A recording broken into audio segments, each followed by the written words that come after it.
အမှတ်တရအခန်းကအမှန်ကတော့အားလုံးကျမအမှားသာဖြစ်၏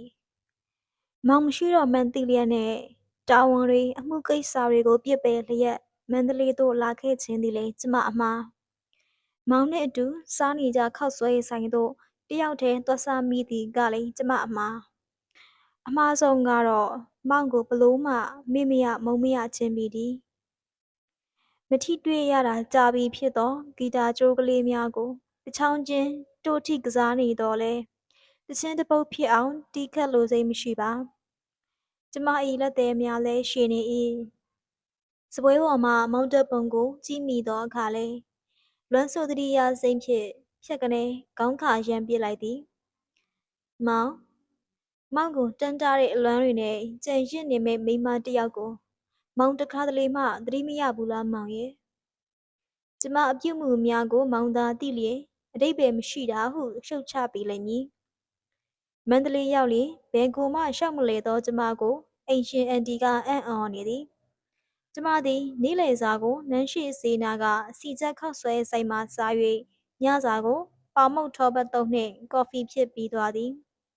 ရုပ်ရှင်ရုံသို့သွားလိုတော့လဲအတိမိတ်ဆွေတဦးတလေနှင့်တော့တွေ့မှစိုးရိမ်သည်တွေ့လျင်နှုတ်ဆက်နေရအောင်မည်တစုံတစ်ယောက်၏တယောက်ထဲလားဟုသောအမေကိုကျမမြည်တို့မှသိခံနိုင်စွမ်းမရှိတော့ပါကျမကလည်းမန္တလေးမှာအတိမိတ်ဆွေတွေများမှများဂီတာကိုဂရင်းဘော်အသားရချထားလိုက်သည်စပွဲတင်ပန်းဆိုင်အိုမှနှင်းစီနှံသည်တင်းမွေးလျက်ရှိ၏စိတ်ကူးမရင်တတ်သောမောင်သည်နှင်းစီနှံကိုတော့အလွန်ကြိုက်နှစ်သက်ပါသည်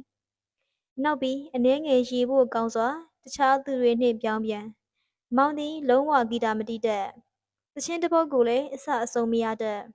ကျမကသာမောင်ကိုဂီတာတီးပြရမည်ဖြစ်သည်တခါတရံစနေတနင်္ဂနွေကျောင်းပေးရက်များတွင်ကျမအဆောင်သို့မပြန်တော့ပဲမောင်အိမ်မှာပဲညအိပ်သည့်အခါမောင်ကိုဂီတာတီးပြလေးရှိပါသည်ကျမဂီတာအသံကိုနားထောင်ရင်အိပ်ပျော်သွားတတ်သောမောင်သည်ကလေးတစ်ယောက်ပမာအပြည့်ကင်းစင်လာ၏စနေတနင်္ဂနွေညအချို့တွင်ဂီတာအသံဖြင့်အိပ်ပျော်သွားတတ်သောမောင်သည်ကျောင်းဖွင့်ရက်ညများတွင်အိပ်မပျော်ပဲတစ်ခုခုလိုအပ်နေသလိုခံစားရသည်ဟုဆိုလာပါသည်မောင်စိတ်ဆင်းရဲစရာကြုံတိုင်းမောင်စိတ်များငြိမ်သက်အေးချမ်းသွားအောင်ကျမကိုဂီတာတီးခိုင်းလေးရှိသည်ကျမနှင့်ခွဲခါနေရသည့်3 နှစ်တာကာလ၏ညပေါင်းများစွာထဲကမှတညတလေတွင်မောင်စိတ်ပြတ်ဝမ်းနည်းဖွယ်ရာဖြစ်စေနာကျင်ဒေါသထွက်เสียဖြစ်စေကြုံတွေ့လာခဲ့ရသည်ဆိုပါလျင်မောင်ကိုနှစ်သိမ့်ဖို့မည်သူကတတ်နိုင်ပါမည်နည်းမောင်မျက်နှာမောင်မျက်လုံးအမူအရာကိုအရေးတကြီးကြည့်နေတတ်သောကျမသည်မောင်စိတ်ထဲမှာဘာဖြစ်နေသည်ကိုမောင်ဖွင့်ပြောစရာမလိုပဲအလိုအလျောက်ရိပ်မိမြဲဖြစ်၏ကျမလောက်မောက်ပေါ်ဘသူများနားလေခွင့်လွှတ်နိုင်ပါမလဲမောင်ကျမဘလို့မှစိတ်တည်တတ်မှုမရနိုင်သည့်အဆုံးဖြုံးဆိုမတက်ထရက်လိုက်သည်ကျမတနေ့ရရသွားမှဖြစ်မည်နေ့လေစာစားရန်အချိန်ဖြစ်၏ယနေ့စားနေကြစီကျဲဆိုင်သို့သွားရန်ဝန်လေးနေသည်မနေ့ကနေ့လေကစီကျဲဆိုင်ပိုင်ရှင်သည်သူကိုယ်တိုင်မုတ်ပွဲလက်ချပေးရင်းကျမကိုနှုတ်ဆက်၏စီယာတယောက်ထဲလားဟိုကိုမပါဘူးလားကျမအပြုံးသည်အနှဲငယ်ရော့လျဲသွားပါလိမ့်မည်မပါဘူးရှင်လဲလာလားဆိုပါတော့စီယာတို့လက်ထပ်ပြီးပြီလားသူရှိတွင်မောင်ကစိတ်ကောက်နေသောကျမအားမောင်ကိုယ်တိုင်ဇွန်းဖြစ်ခွန်းကြွေးခဲ့သည်ကိုသူအမှတ်ရပေလိမ့်မည်ကျမနှုတ်ဖြင့်မဖြေနိုင်ပဲကြပြားကတိခေါင်းရမ်းခပြစ်လိုက်မိသည်ဆိုင်ရှင်အမျိုးသမီးသည်အားနာကောင်းသွားရမှန်းသည်ကကျမကိုပြုံးပြပြီးဆိုင်နှောက်ဘက်သို့ဝင်သွားခဲ့လေသည်မောင်ကမိထားနိုင်ပေမဲ့မမိနိုင်တဲ့လူတွေကကျမကိုမေးကုန်ကြပြီမောင်ရေအမှန်ကတော့အားလုံးကျမအမှားသာဖြစ်၏မောင်မရှိတော့မှန်းသိလျက်နှင့်တာဝန်တွေအမှုကိစ္စတွေကိုပြစ်ပယ်လျက်မန္တလေးသို့လာခဲ့ခြင်းသည်လည်းကျမအမှားမောင်နှင့်အတူစားနေကြခောက်ဆွဲဆိုင်သို့တယောက်တည်းသွားစားမိသည်ကလည်းကျမအမှားအမှားဆုံးကတော့မောင်ကိုဘလို့မှမိမရမုံမရခြင်းမည်သည်ခုခုတော့သွားစားမှဖြစ်မည်ကျမ၏ကိုယ်ပေါ်တွင်မောင်မကြ၍ဘယ်တုန်းကမှမစင်ញင်ခဲ့ဘူးသောခရမ်းပြရောင်ဝတ်စုံကိုကျမဝတ်ပြီးမှန်ထဲသို့စိတ်ဆင်းရဲစွာကြည့်မိ၏ဒီရောင်ကအသားသိပ်ဖြူမှလိုက်ဖက်တာချစ်ကအသားမှမဖြူပဲဒါမျိုးတွေမဝတ်ပါနဲ့ ဘုတော့ဘာဖြစ်လဲကျမစိတ်တူဟန်ဆောင်ခဲ့၏ဘုတော့ဘာမှဖြစ်ပါဘူးမောင်မကြိုက်ဘူးပေါ့ဟုတ်လားမောင်မကြိုက်ရင်ဒီဝတ်ဆောင်ညီမလေးပေးဖြစ်မယ်အိုးဒါပေမဲ့မောင်ရှိမှမဝတ်ရင်ပြီးတာပဲလေတောက်ပတော့ခရမ်းပြရောင်ဝတ်ဆောင်သည်မှောင်မိုင်းနေသောကျမ၏မျက်နှာကိုအငဲငယ်မျှပင်ကြည်လင်လင်းလက်လှလိုက်စေခြင်းမရှိပါလိမ့်ချဲပြီးသောမျက်နှာပေါ်သို့ကဖင်းပတ်ထက်ရရင်မောင်လက်ဆောင်ပေးဘူးသောဘူးကလေးတစ်ခုကိုတတိယသွားသည်အလှအပကြိုက်တတ်သောမောင်သည်ကျမကိုဗန်ဗတ်ခရင်းပတ်လေးထောက်ဘူးလေးလက်ဆောင်ပေး၍လိမ့်စေခဲ့သည်မိန်းကလေးဆိုတာနည်းနည်းပါးပါးတော့အလှပြအောင်မှာပေါ့ချစ်ရာမောင်ကလှမချစ်မှာလားမပိုစမ်းပါနဲ့ချစ်ရဲ့မောင်ကချစ်ကိုမိန်းကလေးနဲ့တူစီခြင်းလို့ပါတော်ကြတိတ်ပြင်းစင်လို့ကြိုက်မင်းသူတွေတိတ်များပြီးမောင်ကိုထားပစ်ခဲ့မှထားရရင်ထားပစ်ခဲ့ကြည့်လေမောင်မျက်နှာချက်ချင်းပြတ်သွားခဲ့၏ဘဲကဘာရောက်နင့်ကိုလိုက်သက်ပြစ်မှာကြားလားအိုးမောင်ကလည်းအပြောင်ပြက်ပြောတာ哦ဒီကိစ္စနဲ့ပတ်သက်ရင်နည်းနည်းမှမဆနဲ့မကြိုက်ဘူးမောက်ဒေါ်သားမျက်လုံးများသည်စိမ့်လက်နေခဲ့ကြ၏မှန်ထဲမှကျမမျက်လုံးကတော့မျက်ရည်စများဖြင့်ချက်ချင်းဆိုလက်သွားလေသည်ကျမမျက်လုံးများကိုမှိတ်ပစ်လိုက်၏နောက်တစ်ဖန်ပြန်ဖွင့်ကြည့်လိုက်သည်ခြောက်သွေ့နေသောနှကမ်းများကိုရှာဖြင့်ဆွတ်ဆိုအောင်ပြုလိုက်တော့လဲချက်ချင်းပြန်လဲခြောက်သွေ့သွားပြန်သည်ပန်းနုရောင်နှကမ်းစိုးစေးတပူရွေးယူ၍ခပ်ပါပါဆိုးလိုက်တော့လဲနှကမ်းများဆုတ်ပြေးမလာပါမတ်တက်ရက်ပြီးအခန်းပြင်ဘက်ထွက်မည်ပြုမှပန်းမပန်ရသေးမှန်းသတိရမိသည်ခရမ်းရောင်နှင့်အဖြူရောင်ရောနေသောတစ်ခွပန်းတစ်ပွင့်မနက်ကအန်တီလာပေးခဲ့သည်အဲ့ဒီပန်းကလေးပဲရောက်နေပါလေမောင်နှင့်ပတ်သက်၍မှတ်ဉဏ်အလွန်ကောင်းသောကျမသည်တခြားကိစ္စ၌သတိမေ့လျော့လာတတ်၏လမ်းမှာတွေ့သောကိုလူနာကကိုကိုနှုတ်ဆက်လာသည်ကိုပင်ခက်ကြောင်ကြောင်ဖြစ်နေတတ်သည်တခါတရံဒုတိယနေ့ထက်ရောက်လာသောလူနာကိုပထမနေ့ကဘာဆေးထိုးပေးလိုက်မိမှန်းသိမရ၍လူနာစရင်ပြန်လှန်ကြည့်ရင်လူနမဲကိုပါစဉ်းစားမရတော့တာမျိုးဖြစ်တတ်သေး၏အာနာပါနာနှင့်နမဲမေ့နေပြန်ပြီဟုမျက်နှာပူစွာမေးရပြန်သည်ကျောင်းတော်ကကျမနှင့်ခေစန်းဝင်းကိုအုံနှောက်ကောင်းလွန်သောကြောင့်ဆိုပြီးစူပါပရိဟုနောက်ပြောင်ခေါ်ခဲ့ကြဘူး၏ယခုတလောကျမအလွန်သတိမေ့တတ်သည်ကျမတောက်ရည်အိုးစင်တွင်ရှာသည်မတွေ့ပန်းဆိုလျှင်တောက်ရည်အိုးစင်ရေအိုးဖုံးပေါ်မှထားတတ်သောမိန်းကလေးတော်တော်များများ၏အကျင့်ဖြစ်နိုင်သည်စပွဲခုံပေါ်မှရှာသည်မတွေ့ပါဂီတာအောက်များပိပြားနေမလားဂီတာကိုနေရာရွှေ့တော့လည်းမတွေ့စိတ်ပြက်လက်ပြက်နှင့်ခေါင်းအုံအောက်ကလှမ်းယူသောအခါကျမှခေါင်းအုံပေးမှပန်းပွင့်ကလေးကိုတွေ့ရသည်ပန်းဆိုတာခေါင်းအုံပေးမှလည်းထားတတ်ကြပါလားပန်းလေးကိုရှိုက်မွေးကြည့်သောအခါမောင်ကိုနန်းကိုမှွေးမိသည်ပန်းဆိုတာမောင်နှင့်လည်းမပတ်သက်မိပါပဲနဲ့အခန်းတကားတော့ခတ်၍အပြင်လှေကလေးသို့ဆင်းသောအခါနေ့လယ်12နာရီရှိပြီမူးအုပ်နေသောကြောင့်တရာရသေးသည်တရားဖြူလေးပေါ်သို့ဖြတ်လျှောက်မိသောအခါမြောင်းထဲမှရေချိုးနေသောကလေးတစ်ယောက်ကလှမ်းအော်နှုတ်ဆက်၏မမဈေးသွားမလို့လားကလေးမှာအန်တီ၏မြည်ဖြစ်ဟန်တူ၏အော်အေးကွယ်ကျမကိုမမခေါ်၍ကျမအယံအံ့ဩသွားသည်ကျမ၏မြို့တွင်6နှစ်9နှစ်အရွယ်ကလေးများကကျမကိုအန်တီဟုသာခေါ်ပါသည်အန်တီဒေါက်တာအန်တီဆီယာမဟုခေါ်ကြ၏မမဟုမည်သူမျှမခေါ်ကြပါကျမသည်နန်းရှိဘေးဘက်သို့မလျှောက်ဖြစ်ပေဘတ်စကားမှတ်တိုင်ရှိရာကျုံးဘေးသို့ဖြတ်လျှောက်လာလေသည်ဈေးချို့သွားရလျင်ကောင်းမည်ဈေးချို့မှာမုတ်တခုခုစားမည်ကျမစားမည်ဆိုင်သည်26လမ်းထိပ်မှကျိန်စိန်ခောက်ဆွဲဆိုင်မဖြစ်စေရမလေးရှားတန်ပေါင်းဆိုင်မဖြစ်စေရအိုးမဖြစ်သေးပါဘူးလေအဲ့ဒီဆိုင်များမဟုတ်သည့်ဈေးချို့မှာမြည်သည့်ဆိုင်ကရောအရသာရှိ၍စားကောင်းမည်နီစီးကြောင်ဘက်သွားရလျင်ကောင်းမလားကျောင်းနှင့်မျက်နှာချင်းဆိုင်ခိုင်ရွှေဝါဆိုင်မှာတော့စားရမဖြစ်ပါအဲ့ဒီဆိုင်ကမောင်နှင့်ကျမကိုတည်သည်တယောက်သေးလားဟုမင်းနေလီမခတ်ပါလားကျောင်းကိုသွားမည်ဆိုရင်အမှတ်9ကားစီးရမဖြစ်ပါမင်္ဂလာတရားမှဆင်း၍4-5ပြရှောက်နေရအောင်မည်အင်းလေဘာထူးမှလဲ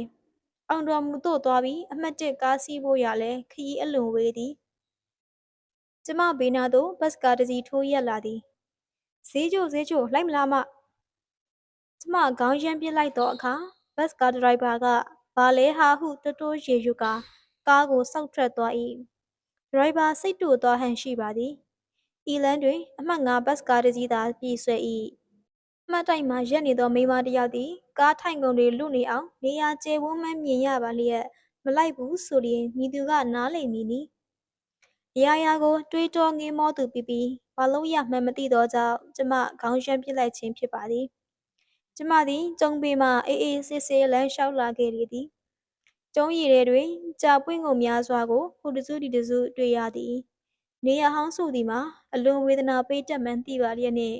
နေရဟောင်းသို့လာခဲ့မိသည်မှာကျမ၏မှားယွင်းပြောညံ့တွေ့ဝေမှုပင်ဖြစ်သည်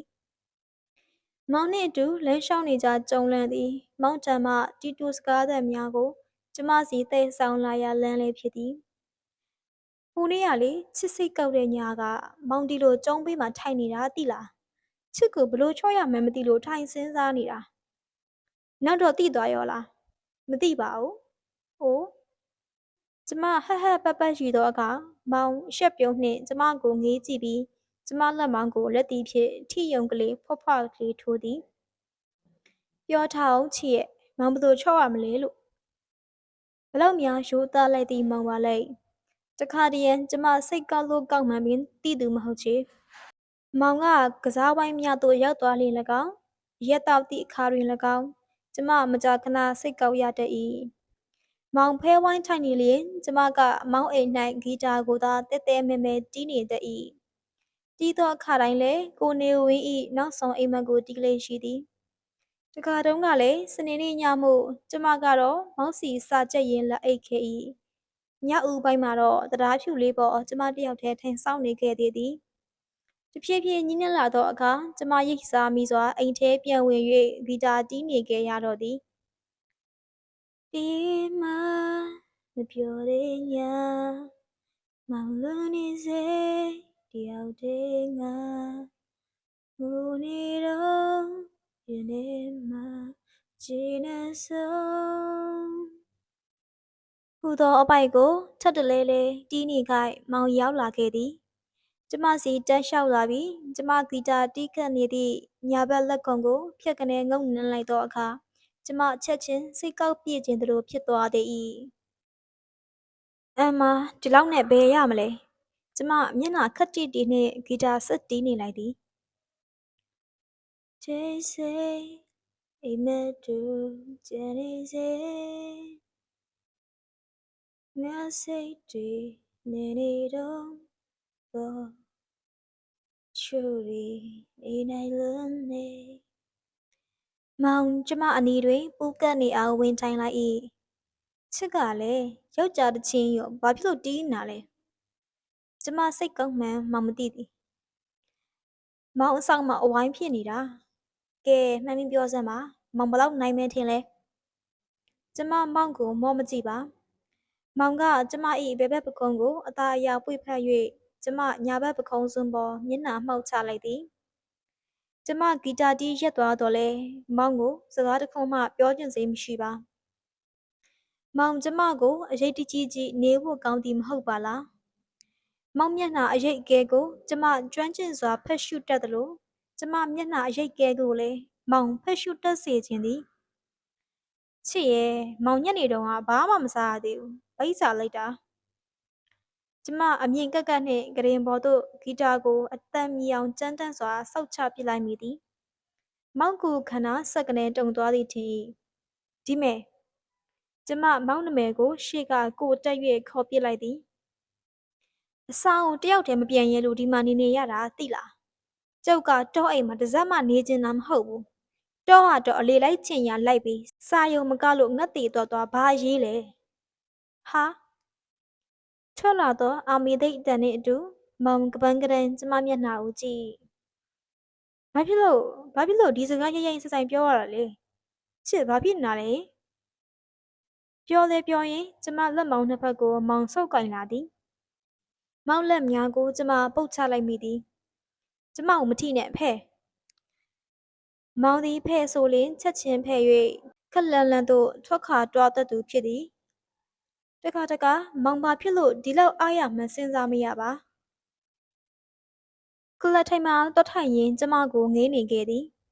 သူကြည့်ရသည်မှာသူဘာအပြစ်လုပ်မိလို့ပါလဲဟုစဉ်းစားမရသည့်ပုံစံမျိုးကျမကိုဇွတ်ပွေဖက်ချော့မြူကိုတတိယဟန်မတူပါချစ်စိတ်ကြည်နာကိုဘာလို့ပေးရမလဲမလိုပါဘူးကျေးဇူးပြုပြီးကျမတယောက်တည်းနေပါရစေစကားလုံးပြောစမ်းနဲ့ကျမဂရင်မော်လှဲချလိုက်တော့သည်မောင်ကလထိုင်ပေါ်မှာအကြာကြီးငြိမ်သက်နေလေသည်မနေ့ဖြန်ကြရင်ငါအစောကြီးကိုထပြန်မယ်ဒါမှသူမှတ်မှာဘဲနေတော့စာမင်းပွဲက2 လလောက်လိုတော့တယ်သူကဖဲရိုက်လို့ကောင်းတော့ကျမခေါင်းအုံပေါ်ပါအပ်ပြီးအိပ်ဖို့ကြိုးစားသည်ထိုညမျိုးတွင်ကျမတို့2 ယောက်စာမကျက်ဖြစ်ကြပါကျမအိတ်ချင်ရောင်ဆောင်နေတာတနာရီလောက်ကြာသွားသောအခါမောင်ကကလတ်ထိုင်မှထ၏ကျမဂရင်စီသို့လျှောက်လာသည်ခြေတံဖွားဖွားကလေးဖြစ်သည်ဒီလောက်ခြေတံနူးညံ့လာတော့မကြုံဘူးပါမောင်သည်ခြေလှမ်းကိုအသက်မီအောင်ရှက်တိုက်လှမ်းတတ်သူဖြစ်သည်ကျမဂရင်ဘေးတွင်ငြိမ်သက်စွာမတ်တက်ရက်နေသေးသည်မောင်အသက်ရှူတံကိုပင်ကျမကြားနေရသည်မောင်နေရမှသာကျမရှိလျင်မျက်နှာဝှက်၍အိပ်ပျော်နေသောချစ်သူကိုငုံနှံပြေးလိုက်မိမည်မောင်ကတော့ကျမကိုယ်ပေါ်မှကြော်၍ကိုကိုင်းကပတင်းပေါက်ကိုအသက်မမီအောင်ဆွဲပိတ်လိုက်သည်ထို့နောက်ခြေရင်းမှဂွန်းဆောင်နှစ်ထဲကိုဖြန့်၍ကျမပေါ်မှခြုံပေးသည်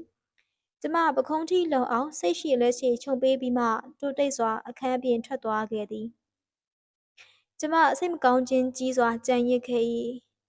အိမ်ရှိကမ်းမှတင်ဖြူခင်းတံကိုကြားရသည်ဖုန်လှဲတံပင်မကြားရပါမောင်သည်ဤသို့လည်းပြစ်စလက်ခတ်နေတတ်သူဖြစ်သည်ကျမနှွေးထွေးစွာမိကနေအိပ်ပျော်သွားပြီးတရေနိုးလာသောအခါကျမဘေးမှာမောင်လမအိတ်သေးကြောင်းတွေ့ရသည်မောင်ဘလို့များအိတ်နေပါလေကျမစိတ်ပူပန်လာသည်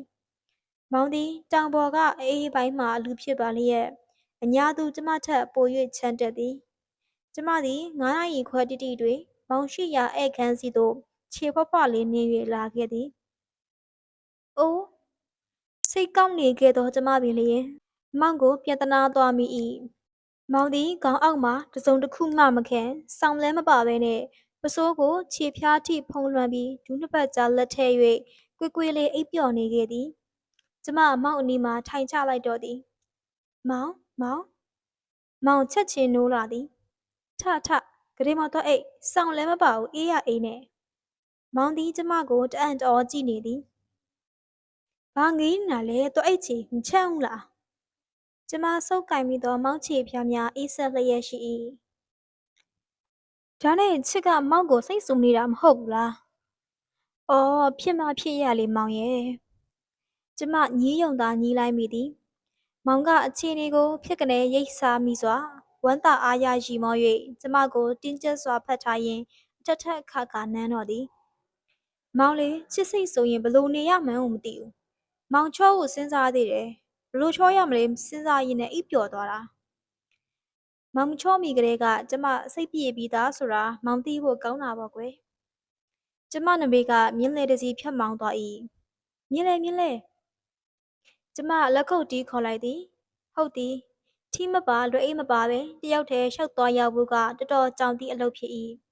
ကျမဆေးတက်ကသိုလ်ရှိအထိမြင်းလဲဖြစ်သွားဖို့ဆုံးဖြတ်လိုက်သည်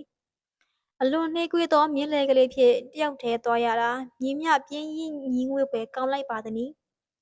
လမ်း30သို့ချိုးလိုက်သောအခါတိုက်တိုက်ဆိုင်ဆိုင်ကျမ၏ကျောင်းနေမတငယ်ချင်းမန္တလေးသူတယောက်ကိုဆိုင်ကယ်ပေါ်မှမြင်လိုက်၏ကျမချက်ချင်းမျက်နှာလွှဲပြေးလိုက်မိသည်ကျမကိုနှုတ်ဆက်လျင်တယောက်တည်းလားဟုမေးအောင်မည်သူကကျမနှင့်မောင်အကြောင်းအတွင်ကြကြသိမိသူတော့မဟုတ်ပါ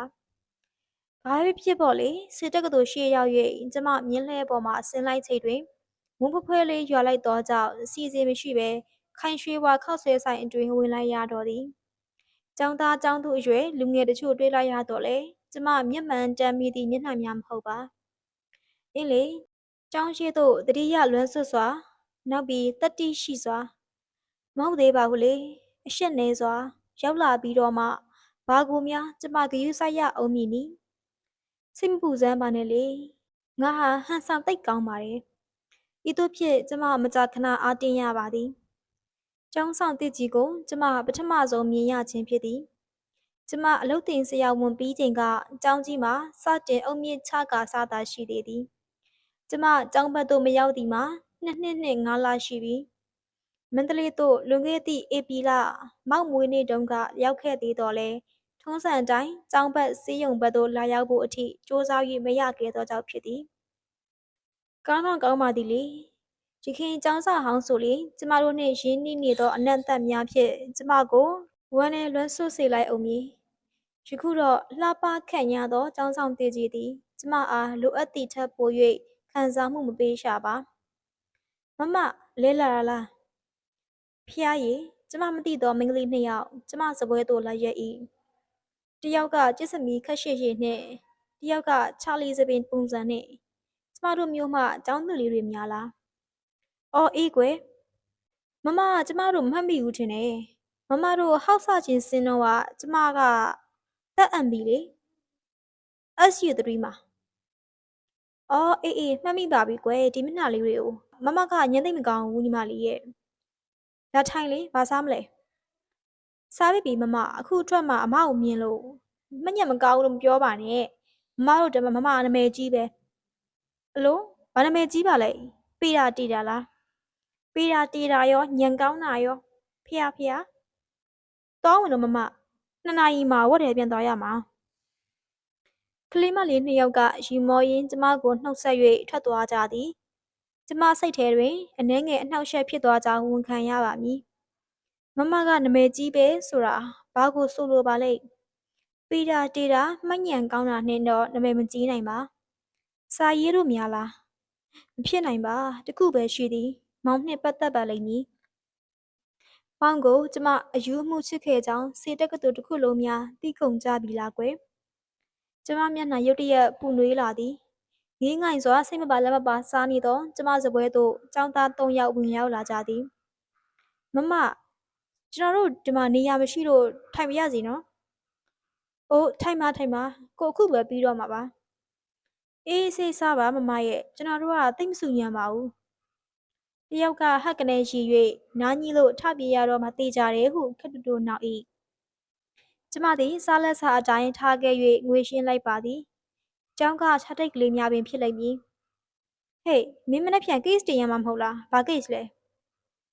CA return ယူပြီးပြီလားညနေမှတယူမှာ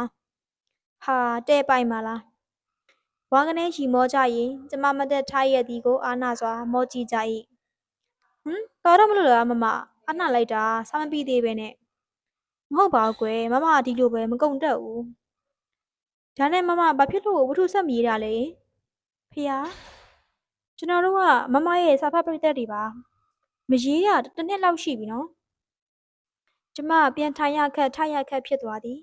စိတ်လည်းအလွန်အမင်းကျဉ်ကျပ်သွားပါသည်အေးကွယ်ပြင်းတာနဲ့မအားတာနဲ့ပေါင်းလိုက်တော့ကျမဆက်မဖြေတတ်တော့ပါအခုပတ်တူးတွေလားဟုတ်တယ်မမအမသွားပါစီကွာမင်းတို့ကလည်းစကားရှိလိုက်တာငိမ့်သက်နေသောတယောက်ကဝင်၍တာ၏ကျမလည်းစွတ်နှုတ်ဆက်၍ထွက်လာခဲ့ရပါသည်လမ်း30ကိုဖြတ်ကူး၍ကျောင်းဝင်းထဲသို့လေးကန်စွာဝင်လာမိသည်ကျမနှစ်သက်သောခေါင်ရမ်းပင်များစိန်ပန်းပင်များမရှိတော့ပါလားမြင့်မာသောအဆောက်အုံကြီးကိုမောကြည့်ရင်ဤကျောင်းတွင်9 နှစ်တိတိစာသင်ခဲ့ဘူးကြောင်းမယုံချင်သလိုဖြစ်လာ၏ကျောင်းသားရေးရာဌာနဘက်လှမ်းမြင်ရပြန်တော့လေတရင်တနည်းမြင်ဘူးနေကြမျက်နှာ2 ခု 3 ခုမြင်ဘူးသလိုရှိသောကား3 4 စီးကျမအကျောင်းဆောင်အောက်ကော်ရီဒါတစ်လျှောက်ဖြစ်လာခဲ့လေသည်ကိုကိုရွက်များပြည့်ရှံနေတတ်သည့်ခန္ဓာဗေဒခွဲစိတ်ဆောင်ဘက်မှာဘလို့မှမှတ်မိဖွယ်ရာမရှိနေရာဟောင်းတစ်ခုဖြစ်ပါလျက်ဂျူဒီကုတ်ကိုပခုံးပေါ်တင်ထားသောမောင်းအရေးတံကိုမမြင်ရောင်မိပါဂျူဒီကုတ်ဖုံးယူဖားရနှင့်ចောင်းသားငယ်2 ယောက်စာအုပ်တစ်ထပ်ကြီးပိုက်လျက်ကျမနှင့်မျက်နှာချင်းဆိုင်မှဖြတ်သွားသည်ဤရွယ်ကလေးများသည်တက်ကြွရှင်လန်းနေစေဖြစ်၏ပထမနှစ် MB စာတင်ဆောင်ဟုကျမတို့အမြဲဆွဲထင်မှတ်ယူထားသောတိုက်ဆောင်သည်ယခင်ကထက်အတော်မှောင်သွားသည်တစ်ဖက်ကဘွဲ့နှင်းသဖြင့်ခန်းမဆောင်တစ်ဖက်ကကာကွယ်ရေးနှင့်လူမှုရေးစေပညာဌာနအဆောင်ကျမသည်ရည်ရွယ်ချက်ကင်းမဲ့စွာစာကြည့်တိုက်သို့ခြေလှမ်းဦးတည်လိုက်မိ၏ ဆရာတယောက်တလေကိုတွေ့လျင်ကြည်လင်စွာပြုံးပြဖို့ယခုကတည်းကအာယူထားရမည်ပြည့်ကျက်မွန်းသိပ်သောစာသင်ဆောင်များပေါ်တက်မည်အစားစာကြည့်တိုက်ထဲမှာခဏနေ၍အလွမ်းဖြေရတာအသက်ရှူချောင်ပါလိမ့်မည်ဟိတ်မပြေးနဲ့ဟဲ့လန့်လိုက်တာတွေ့ပြန်ပါပြီတယောက်ကျမသည်ညီမလေးနာမည်ကိုမေ့နေသည်ရခိုင်မလေးပါဘသူများပါလိမ့်အမကိုကျွန်တော်အဝေးကလေးကမြင်တာမမှတ်မိဘူးချောလာတယ်အေးမုတ်ကြွေးမှာပေါ့ဟောက်စားခြင်းပြီးပြီလားအခုမှစဝင်တာမမရဲ့စင်ပြေရဲ့လားမင်းမိသာမေးရသည်ဦးကြောင်မေးခွန်းမှာပြေပါတယ်အမအခုချိုင်းဘက်မှာလေโอเคပဲနေ့လက်ဆိုလစ်လို့ရပြီနေရတော့ငါနဲ့တခန်းထဲနေတဲ့လူရေလို့ပြောရအောင်လစ်ဖို့ပဲဟဲတောင်းမယ်မဝင်းလိုက်မှာရုပ်ရှင်ကောင်းတယ်လိုက်အောင်မလားစတော်လုံးကလေနောက်မှကြည့်တော့မယ်ကွာမလိုက်တော့ဘူးဘာလဲ Face Plus လားဟုတ်အမရန်ကုန်ကကြည့်ခဲ့ပြီတော်နောက်ကျနေလိုက်မယ်သူမအပြင်ထွက်သွားမှကျမနာမည်မှတ်မိသည်ခက်များခက်ရချီရဲ့တခန်းထဲနေလာခဲ့သည်အဆောင်သူညီမတယောက်နာမည်ကိုပင်မေးပြောင်းလွယ်မှတော့ကျမထံမှဘာမှတ်ညံတွေများကြံရစ်ပါသည်နီစာကြည့်တိုက်မှာစာတအုပ်တစ်ခုခုဖတ်ရလျင်ကောင်းမည်ကောင်တာကအမကြီးကကျမကိုမှတ်မိနေသည်ကျောင်းသားကတော့မရှိဘူးအမကြီးစာအုပ်တော့ပါပါရဲ့မဂ္ဂဇင်းတစ်ခုတလေများဖတ်ပါကွယ်တခြားသူတွေမှမဟုတ်တာဘာစာအုပ်ဖတ်မလဲစင်ပေါ်မှစာအုပ်များမှာကျမရှာသည်သွေးတောက်မြဝတီငွေတာရီဟိုဒီဘက်ကထိုင်းမဲ့ပေးပါကျမထိုင်နေကြညာဘက်နေရန်နှင့်ကပ်လျက်တယောက်ထိုင်ခုံဆောင်စပွဲလေးတစ်ခုမှာကျမမောလျစွာထိုင်ချလိုက်ပါသည်မိုးဆက်ကလေးများမှန်ပတင်းသို့တဖွဲဖွဲလာပတ်နေကြသည်အနှဲငယ်အုပ်မှ၍အေးစိတ်မလိုရှိသောရာသီဥတုသည်ငကိုကမကြည်လင်သောကျမ၏စိတ်နှလုံးကိုနွမ်းနယ်စေ၏